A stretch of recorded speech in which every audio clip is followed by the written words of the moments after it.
आज हम लोग डिस्कस करेंगे क्या कि अगर एनएलएम जो है न्यूटन्स लॉ ऑफ मोशन का जो है, अगर एफबीडी की बात करेंगे, फ्री बॉडी डायग्राम आप कैसे बनाएंगे। एफबीडी का मतलब क्या हुआ? Free body diagram. जब तक फ्री बॉडी डायग्राम आप नहीं बना पाएंगे, तब तक जो आप न्यूटन्स लॉ का क्वेश्चन आप नहीं बना पाएंगे। तो सबसे पहले बेसिक चीज आपको पता होना चाहिए, न्यूटन्स लॉ में जो है फ्री बॉडी डायग्राम आप कैसे बनाएंगे। उसके आधार पे, क्योंकि हर एग्जाम में जो है, अगर जेईई मेंस हो, चाहे नीट के एग्जाम हो, चाहे हाफ ईयरली एग्जाम जो भी बोर्ड का आ रहा है, उसमें आपको हो सकता है आपको एक्सेलरेशन निकालने दे दिया जाए या तो फोर्स निकालने दे दिया जाए। इसी के आधार पे जो है हम लोग क्या है, ये हम पूरे बातें से डिस्कस करेंगे कि free body diagram Newton's law में कैसे बनाते, ब्लॉक वाला क्वेश्चन में कैसे बनाएंगे, दूसरी बात ब्लॉक में कैसे बनाएंगे, उसके ब्लॉक पे कैसे बनाएंगे, पुल्ली वाला पे कुछ कैसे बनाएंगे। ये सब टोटल बातें हम जो है इस वीडियो लेक्चर के माध्यम में डिस्कस करेंगे। ध्यान से देखिएगा। देखिए, अगर मान ली बच्चा क्या है कि अगर ये बॉडी है, इस बॉडी का मास क्या है? एम है। क्या है? बॉडी का मास एम है। ठीक है, पता है कि अगर किसी बॉडी का मास एम है, ठीक है, लेकिन ये बॉडी, ये ब्लॉक रखा कहा गया है, ये ब्लॉक ये सरफेस पे रखा गया है, जिसका ये कांटेक्ट फोर्स है। क्या बताओ? कांटेक्ट, क्योंकि ब्लॉक और सरफेस दोनों एक दूसरे को कांटेक्ट में आ रहा है। ठीक है, तो यहां से यहां के बीच क्या है? ये कांटेक्ट सरफेस कहलाता है। क्या कहलाता है? Contact surface. क्या कहलाता है? कांटेक्ट सरफेस बोलते हैं। बात समझ में आए? तो कांटेक्ट फोर्सेस आपस में एक दूसरे के न्यूटन्स थर्ड लॉ को फॉलो करता है।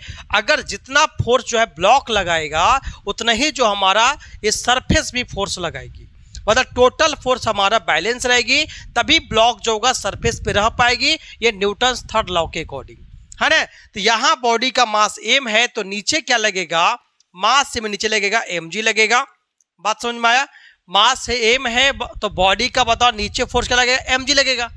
अगर mg लगते जाता तो वैसी परिस्थिति में होता क्या? ये ब्लॉक नीचे आ जाता, लेकिन ब्लॉक तो नीचे आ नहीं रहा है, मतलब ये सरफेस पे हमेशा बने हैं। इसका मतलब है कि इसके ऊपर कोई ना कोई फोर्स काम कर रहा है। इस फोर्स को क्या बोलते हैं बताओ? Normal force. क्या बोलते हैं? नॉर्मल फोर्स होता है। तो नॉर्मल फोर्स जो होता है किसी भी सरफेस के हमेशा क्या होता है? परपेंडिकुलर होता है। ठीक है, इसको बोलते हैं क्या? नॉर्मल फोर्स बोलते हैं। तो नॉर्मल फोर्स एन होगा, तो एन बराबर क्या होगा? mg। एन बराबर क्या होगा? mg। कब होगा? जब मतलब ब्लॉक अगर सरफेस पे है तो एन बराबर क्या? mg होगा। ये नॉर्मल फोर्स का यूज करेंगे, क्योंकि फ्रिक्शन फोर्स होगा तो नॉर्मल निकालना होगा। नॉर्मल निकालने के लिए बताओ हमेशा क्या है? देखना है कि बैलेंस फोर्स जो जिस सरफेस पे है वो कितना नॉर्मल फोर्स, कितना फोर्स जो है वो बैलेंस कर रहा है, पूरे वो उस बॉडी को कितना बैलेंस कर, वही नॉर्मल फोर्स आपको बैलेंस करेगा। ठीक है, इसके वजह से जो है हम जो है इस कंसेप्ट को हम फ्रिक्शन में भी यूज करेंगे। वेरी तो बहुत अच्छे धड़ल्ले से यूज करते हैं, जो एफ बराबर म्यू एन का कंसेप्ट लगता है। ठीक है, आशा करते हैं आपको समझ में आ गया होगा। ठीक है, नेक्स्ट टॉपिक बात करते हैं। अगर मान ली दो ब्लॉक रखा रहेगा, अगर माने ब्लॉक पे ब्लॉक रखा है, जब दो ब्लॉक रखा रहेगा तो उसके बीच कैसे फ्री बॉडी डायग्राम आप बनाएंगे। ठीक है, तो मान ली इसका जो है नीचे वाला ब्लॉक क्या है? m1 है, और ऊपर वाला ब्लॉक क्या है? m2 है। बात समझ में आए? नीचे m1, ऊपर क्या है? m2 है। तो वैसी परिस्थिति में कैसे आप फ्री बॉडी डायग्राम बनाएंगे? तो क्या करेंगे? सबसे पहले जो है ऊपर से चलेंगे। क्या चलेंगे? ऊपर से ही चलेंगे। तो छोटे वाला ब्लॉक देखो, इसका कांटेक्ट सरफेस ए वाला है ना। तो ये m2 है, तो आपको पता है कि हमेशा जो होता है कि जो मास होता है बॉडी का बता होता है, तो नीचे क्या ग्रेविटी लगेगा? m2g लगेगा। क्या लगेगा? m2g लगेगा। बात समझ में आए? अब ये दोनों सरफेस कांटेक्ट में है, तो ये दोनों सरफेस जब कांटेक्ट में है तो ये वाला ब्लॉक, छोटा वाला ब्लॉक भी नीचे फोर्स लगा रहा है, अब बड़ा ब्लॉक भी ऊपर लगा रहा है, सब मिला के तभी ये ब्लॉक वहां पे रखा है। ठीक है, नहीं तो ब्लॉक नीचे घसक के आ जाता है, मतलब m1 ब्लॉक में जाके दब जाता है। लेकिन दब क्यों नहीं रहा है? कारण ये है कि m1 जितना m2g फोर्स लगा रहा है, तो यहाँ पे जो कांटेक्ट फोर्स है, कांटेक्ट फोर्स में क्या? नॉर्मल फोर्स है, दोनों बैलेंस है। मतलब ये बड़ा वाला ब्लॉक जो ऊपर फोर्स लगाएगा और छोटा वाला क्या लगेगा? नीचे लगाएगा, है ना। तो इसको अब दिखाना होगा, तो दोनों तरफ से नॉर्मल फोर्स दिखाएंगे, एक ऊपर दिखाएंगे और आपको एक जो है नीचे दिखाना होगा। बात समझ में आया? एक ऊपर एक नीचे दिखाना होगा। इस फोर्स को क्या बोलेंगे बताओ? नॉर्मल फोर्स N1, ये भी क्या होगा? N1 होगा। बात समझ में आया? जितना ऊपर उतना ही नीचे न्यूटन्स थर्ड लॉ से आएगा।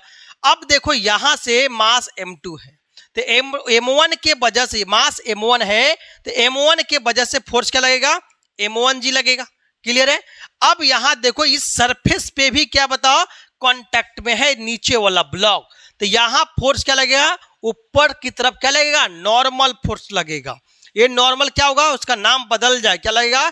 N2। क्या लगेगा? इसका नाम क्या देंगे बताओ? N2 देंगे। अब बारी बारी से फ्री बॉडी डायग्राम बना लेंगे। तो ब्लॉक नंबर 1, अब ब्लॉक नंबर 2। तो मान लीजिए ब्लॉक नंबर क्या है? 1 है। तो ब्लॉक नंबर 1 पे फोर्स क्या लग रहा है बताओ? M1 लग रहा था, तो M1 मतलब क्या? M1G लगा। क्लियर है? बात समझ में? और नीचे वाला फोर्स क्या लगा बताओ? N1। क्या लगा बताओ? N1 लगा, है ना? तो नीचे वाला फोर्स क्या लगा? ऊपर N1 लगा। क्लियर है? बात समझ में आ रहा होगा? ठीक है, यहां पे बताओ क्या होता है? ऊपर क्या M2 है ना, तो क्या M2G लगेगा, नीचे क्या बताओ? N1 लगेगा। ऊपर क्या है? N1 लगेगा। बात समझ में आए? अगर हम बात करते हैं block number M1, block number क्या है? M1 का बात करेंगे। तो ब्लॉक नंबर अगर M1 का हम बात करेंगे तो बड़ा ब्लॉक है, तो ब्लॉक नंबर M1 का बात करेंगे, क्योंकि ये वाला M2 था, ये ब्लॉक की बताओ M1 के। जब भी बात करें ऊपर से फ्री बॉडी डायग्राम बनाना है, ठीक है, तो इसको सेपरेट करेंगे, तो नीचे क्या लगेगा? M1G लगेगा, तो M1G लगा लो, कोई दिक्कत बोलो। फिर ऊपर से फोर्स क्या लग रहा है? N1। क्या लग रहा है बताओ? ऊपर से फोर्स लग रहा है N1 लग रहा है। क्लियर है बताओ? और नीचे से क्या लग रहा है? N2। क्या लग रहा है? N2 लग रहा है। तो सब मिला के ब्लॉक क्या है? रेस्ट में। ब्लॉक क्या है? रेस्ट, मतलब इक्विलिब्रियम में है। तो सब मिला के ऊपर के फोर्स के बराबर जो नीचे वाला फोर्स के बराबर हो जाएगा। तो N2 बराबर क्या होगा? N1 प्लस M1G होगा। ये आपका नॉर्मल फोर्स होगा। किसका आएगा? ये सरफेस और बड़ा ब्लॉक के बीच का कॉन्टैक्ट फोर्स आया। और इसके N1 निकालेंगे तो N1 बराबर क्या आएगा? M2G के बराबर होगा।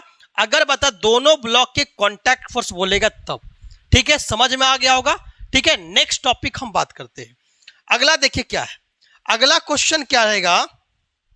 देखिए अगला ब्लॉक, 3 ब्लॉक लेंगे हम, ब्लॉक पे ब्लॉक, एक ब्लॉक, दूसरा ब्लॉक, तीसरा ब्लॉक। तो तीनों ब्लॉक उसका फ्री बॉडी डायग्राम कैसे बनाएंगे, न्यूटन्स लॉ में कैसे बनाएंगे? देखिए अगर मान ली बड़ा ब्लॉक है, तो इस बड़े ब्लॉक का मास मान ली क्या बताओ?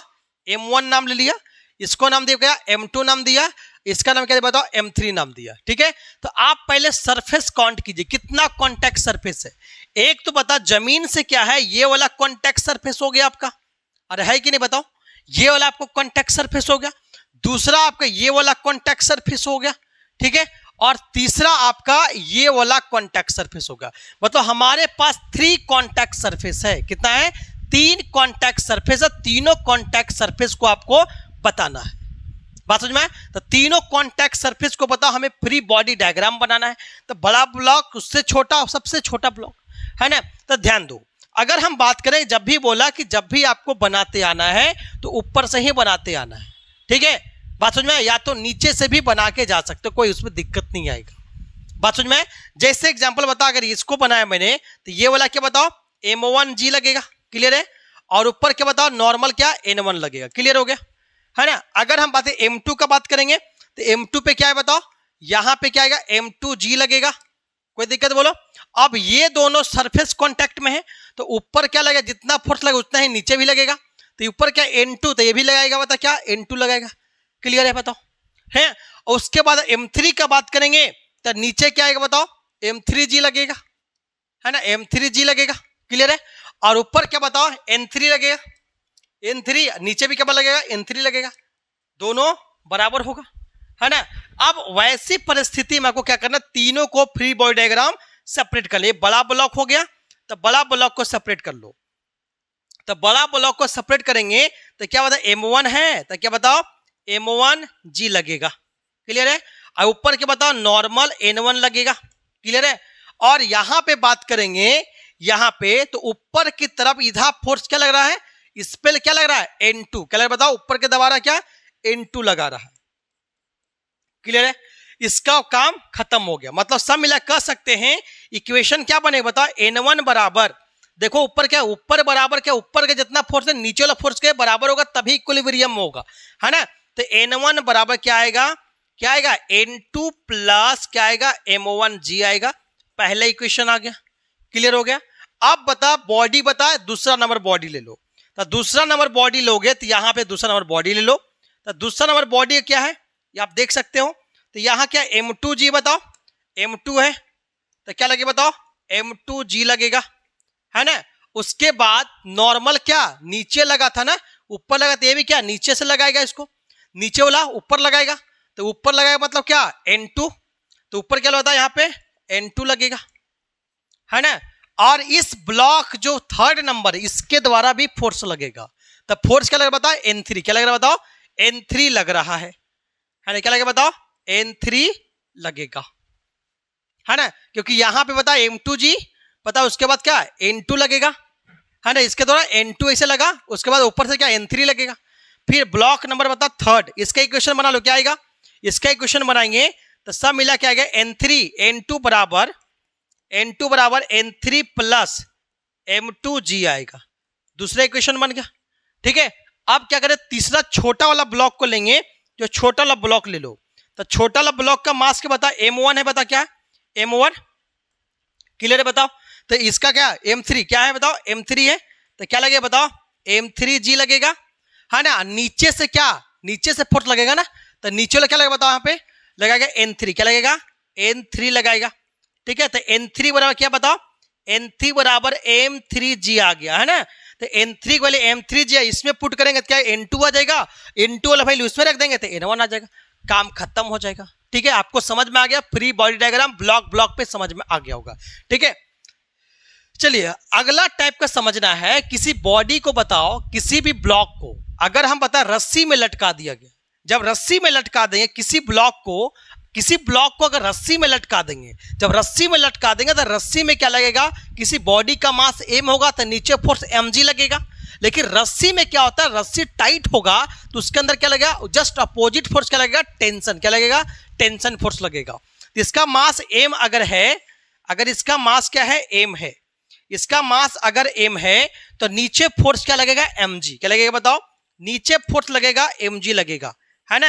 अब ये जब mg फोर्स लगेगा तो हमेशा रस्सी स्ट्रिंग क्या होगा, टाइट हो जाएगा। इसके वजह से क्या होगा, उसके ऊपर की तरफ क्या लगेगा टेंशन फोर्स, क्या लगेगा ऊपर क्या लगेगा टेंशन फोर्स लगेगा, है ना। तो ये वाला क्या लगेगा टेंशन फोर्स लगेगा, है ना। ये वाला क्या लगेगा टेंशन फोर्स लगेगा, ये वाला टेंशन फोर्स होगा। लेकिन एक बात ध्यान रखना है कि यहां जब एक रस्सी रहेगा, एक रस्सी कैसा भी क्यों ना घुमा होगा, जब एक रस्सी रहेगा तो टेंशन फोर्स हमेशा क्या होता है, टेंशन हमेशा टी ही रहेगा, टेंशन कभी बदलेगा नहीं। रस्सी बदलेगा तभी टेंशन बदलेगा, ऐसे हमेशा टेंशन का वैल्यू क्या होगा, टेंशन फोर्स हमेशा क्या होगा सेम होगा। ये टी हो तो ये भी क्या खींच रहा होगा, यहां भी क्या टेंशन टी ही लग रहा होगा, बात समझ में आए। लेकिन अगर ये ब्लॉक अगर क्या बताओ इक्विलिब्रियम में हो जाए, क्या बताओ इक्विलिब्रियम, इक्विलिब्रियम का मतलब क्या बताओ रेस्ट में हो जाएगा, स्टेशनरी हो जाएगा, तो वैसे का टेंशन फोर्स क्या होगा mg के बराबर हो जाएगा, टेंशन क्या होगा mg के बराबर हो जाएगा। लेकिन अगर mg का वैल्यू बड़ा हो जाएगा, अगर mg का वैल्यू बड़ा हो जाएगा टेंशन से, तो रस्सी बता ब्लॉक क्या होगा, रस्सी को तोड़ देगा, रस्सी को टूट जाएगी, है ना। बात समझिएगा, mg ज्यादा होगा रस्सी तो ओवरलोड है, क्या रस्सी क्या बताओ वो ब्लॉक क्या बता रस्सी को खींच के तोड़ देगा उसको। लेकिन अगर वही टेंशन ज्यादा हो गया बता mg से, तो रस्सी क्या हो जाएगा लूज हो जाएगा, बात समझ में। बच्चों ऊपर का फोर्स ज्यादा हो गया तो रस्सी बता क्या बताओ लूज जैसा महसूस होगा, ठीक है। तो यहां पे बता क्या सब मिलाकर बताओ हमें टेंशन फोर्स जाने की, रस्सी में क्या होता है टेंशन फोर्स होता है, ठीक है। चलते अगला देखिए, अगला मान ली क्या है पुल्ली है। अगर पुल्ली मतलब क्या है, जब भी बता कुआं से अगर पानी निकालते हैं तो जो कुआं से पानी निकालते हैं, लेकिन जो चक्का में जो रस्सी लगा होता है वो क्या होता है बता, ये व्हील जो होता है घूमता है, तो व्हील क्या है बता, जो व्हील जो चक्का है वही क्या है पुल्ली है, क्या है पुल्ली है। तो ये वाला पुल्ली देख रहे हो ना, पुल्ली मतलब एक साधारण से बात करेंगे तो पुल्ली एक सर्कल टाइप का होगा, और इसमें क्या होगा कोई रस्सी लगा, क्या बताओ इसे एक सर्कल टाइप का होगा, ठीक है। और इसमें क्या होगा रस्सी लगा होगा, ठीक है। रस्सी खींचेंगे तो ये क्या बताए बाल्टी, जो भी कुआं में बाल्टी होगा इससे बता हम पानी उनी निकाल सकते हैं ना, इसको पुल्ली के रूप में यूज कर रहे हैं। तो पुल्ली में लगा क्या रहेगा बता, पुल्ली में लगा रहेगा रस्सी, क्या लगा रहेगा, रस्सी लगा रहेगा। तो पुल्ली में रस्सी लगा रहेगा, अगर रस्सी टाइट होगा तो उसमें क्या लगेगा, टेंशन लगेगा। बात समझ में आया, ठीक है। ध्यान दो, अगर मान ली बताओ मास m1 है और मास m2 है, बात समझ में आया, दो मास है, ठीक है, मास बॉडी है, एक m1 दूसरा क्या है m2 है, लेकिन दोनों कर बताओ यहाँ पे m1 बॉडी क्या है बताओ, m1, ध्यान दो, m1 बराबर क्या है, m2 है। अगर m1 बराबर m2 तो रस्सी ज्यों का त्यों होगा, ठीक है, मतलब कि रस्सी मतलब पुल्ली इधर उधर कुछ नहीं होगा, ठीक है, एक समान तराजू जैसा रहेगा। बात समझ में, लेकिन अगर m1 ज्यादा हो जाएगा m2 से तो रस्सी इधर से इधर स्लाइड होना शुरू हो जाएगी। अगर m2 ज्यादा हो जाएगा m1 से तो रस्सी इधर से इधर स्लाइड होगा, ब्लॉक इधर से इधर स्लाइड होगा। मतलब कहने का मतलब रस्सी में क्या जाएगा, एक्सेलरेशन, क्या जाएगा, एक्सेलरेशन आ जाएगा, ठीक है। वो कितना एक्सेलरेशन होगा आगे बताएंगे, ठीक है। ध्यान दो, अगर m1 बराबर m2 हो जाएगा तो इसका फ्री बॉडी डायग्राम आपको बनाने आना चाहिए। तो ये मास m1 तक क्या लगेगा, नीचे m1g लगेगा, क्या लगेगा, m1g लगेगा। अब रस्सी बताए टाइट है तो खींचेगा तो रस्सी के ऊपर क्या टेंशन, क्या लगेगा, टेंशन मान ली क्या T। अब देखो यहां से के यहां से यहां से यहां से लेके यहां तक क्या बताओ, रस्सी सेम है। जब रस्सी सेम होगा तो टेंशन क्या होगा, सेम होगा। टेंशन ये T है तो सब जगह क्या पूरे रस्सी में क्या होगा, टेंशन T होगा, टेंशन का वैल्यू नहीं बदलेगा। बताओ m2 मतलब नीचे मास क्या लगेगा बताओ, m2g लगेगा, ठीक है। यहां भी टेंशन के लिए ऊपर लगेगा, टेंशन T लगेगा, है ना। अब यहां टाइट है तो पुल्ली में टेंशन क्या लग रहा है, T लग रहा है। अब पुल्ली में टेंशन क्या लग रहा है बताओ, T लग रहा है। अरे बात समझ में, कोई दिक्कत। तो पुल्ली के अगर हम पता फ्री बॉडी डायग्राम बनाएंगे तो पुल्ली को भी बना सकते हैं। मान ली पुल्ली है तो पुल्ली में क्या है बताइए, रस्सी लगा हुआ है, बता क्या है, इसका नाम क्या, पुल्ली, क्या बताओ, पुल्ली बोलते हैं, है ना। अगर मान ली बताइए इसमें रस्सी लगा हुआ है, ठीक है, रस्सी लगा हुआ है तो इधर बता टेंशन T, इधर भी टेंशन क्या बता T, और यहां से बता ये भी क्या हिंग किया गया है, ये भी लटकाया गया है। तो सब मिला के जो होगा ये टोटल बता क्या है, कैपिटल T डैश के बराबर होगा, है ना। तो T डैश कितना होगा, सब मिला के 2T के बराबर होगा। अगर रस्सी का फ्री, अगर माने पुल्ली का फ्री बॉडी डायग्राम बनाएंगे तब, ठीक है। लेकिन इसके गुण अगर रेस्ट में होगा तो सब मिला के ये टेंशन जो होगा किस बता, T बराबर m1g के बराबर होगा, और यहां भी क्या होगा, T2 बराबर क्या होगा, m2g के बराबर होगा। सब मिला के क्या, m1 बराबर m2 बराबर है तो टेंशन बराबर होगा। तो m1g बराबर क्या, m2g, इसलिए कह सकते बता क्या कि बता m1g बराबर क्या बताओ, m2g होगा, ठीक है। इसलिए मास क्या दोनों क्या बताओ, मास हमारा क्या बताओ बराबर आ जाएगा, m1 बराबर क्या बताओ, m2 आ जाएगा। क्लियर है, बात समझ में। अब आगे हम सीख रहे हैं अगर रस्सी का चलने लगेगा तो उसका एक्सेलरेशन क्या आएगा, फटाफट जान लेना है, ठीक है। ध्यान दो, शॉर्ट ट्रिक में बताएंगे। अगर मान ली बताओ, देखिए इसमें क्या है कि आपको अगर पुल्ली है, ठीक है, इस पुल्ली में तो दो ब्लॉक को लटकाया गया है। एक ब्लॉक का मास क्या है, एक ब्लॉक का मास m1 है, दूसरा ब्लॉक का मास m2 है। एक ब्लॉक का मास m1 है, दूसरा ब्लॉक का मास m2 है। तो बताए इस मास का बताओ m1, इसका मास क्या बताओ m2 है ना। लेकिन यहां पे क्या है, m1 जो है ज्यादा बड़ा है m2 से। अगर m1 ज्यादा m2 से हो जाएगा इसका मतलब रस्सी ऐसे ऐसे स्लाइड होगा, मतलब इधर से ऊपर एक ये जो है रस्सी, ये जो है ये ब्लॉक ऊपर जाएगा, ये रस्सी जो ये ब्लॉक नीचे आएगा। तो ये ब्लॉक ऊपर जाएगा और ये ब्लॉक नीचे से आएगा, बात समझ में। तो एक्सेलरेशन क्या बताया, ए से जाएगा और ए से नीचे भी से भी आएगा, बात समझ में। तो सब मिला के फ्री बॉडी डायग्राम आपको बनाने आना चाहिए। तो आपको बताया मैंने क्या बताओ, m1g लगेगा, यहाँ पे ऊपर टेंशन फोर्स T लगेगा, इसमें बता क्या m2g लगेगा हमारा, ठीक है। और यहाँ पर टेंशन क्या बता T लगेगा, बता क्योंकि रस्सी एक है तो टेंशन क्या लगेगा, सेम लगेगा, है ना। तो दोनों का फ्री बॉडी डायग्राम बना लेना है, ठीक है। पहला बॉडी अगर बात करेंगे तो पहला का फ्री बॉडी डायग्राम बनाओ। तो पहला मास m1 है तो क्या लगेगा, m1g लगा, और टेंशन क्या बता T लगा, है ना। और नीचे एक्सेलरेशन इसका है A है। तो सब मिला के बता नेट फोर्स क्या नीचे की तरफ होगा, तो m1g माइनस T बराबर क्या बता m1a आ जाएगा, है ना। बात समझ में, पहला इक्वेशन। अब बताए सिमिलरली बता दूसरा वाला फ्री बॉडी डायग्राम, दूसरा वाला ब्लॉक का फ्री बॉडी डायग्राम बनाएंगे तो क्या आएगा, m2g आएगा ना। ऊपर टेंशन क्या T लगेगा, ठीक है, और ऊपर क्या फोर्स क्या बता एक्सेलरेशन A है। तो सब मिला क्या T माइनस क्या लगेगा, T माइनस m2g बराबर क्या बताओ m2a आएगा। अब दोनों इक्वेशन को जोड़ देंगे तो टेंशन टेंशन क्या हो जाएगा, खत्म हो जाएगा, टेंशन टेंशन कैंसिल आ जाएगा। तो क्या बचेगा बताइए, दोनों का जोड़ेंगे तो क्या बचेगा, m1g माइनस m2g बराबर क्या बताओ, दोनों जोड़ेंगे तो m1a प्लस m2a आ जाएगा, है ना। तो एक कॉमन ले लेंगे तो सब मिला के क्या आएगा, एक कॉमन ले लेंगे तो क्या आएगा बताइए, तो आएगा क्या, m1 माइनस m2 अपॉन क्या m1 प्लस m2 इंटू क्या आएगा, g आएगा। ठीक है, शॉर्टली एकदम याद रखना, मतलब एक बार क्या करना है, जो बड़ा है उसमें क्या मास में सब्ट्रैक्ट कर देना है, ठीक है, और नीचे वाला जो दोनों मास को जोड़ कर डिवाइड करके जी से मल्टीप्लाई कर देना है। ठीक है, हमारा क्या जाएगा, एक्सेलरेशन आ जाएगा। अगर मान ली उदाहरण के लिए, अगर मान ली m1 रहता 5 kg का और ये रहता पता कितना 3 kg का रहता है ना, तो सब मिला के एक्सेलरेशन कितना आता, 5 माइनस 3 बटा 5 प्लस 3 इंटू क्या बताओ, जी कर देते है ना। सब मिला क्या बताओ, यहां पे कितना आता 2 बटा 8 इंटू जी, कटे कितना 4, ये मतलब क्या बताओ, जी बटा 4 से बता रस्सी का एक्सेलरेशन हो जाता। ठीक है, तो ये आपको फ्री बॉडी डायग्राम से साथ एक्सेलरेशन आपको निकालने का तरीका आपको सिखा दिया।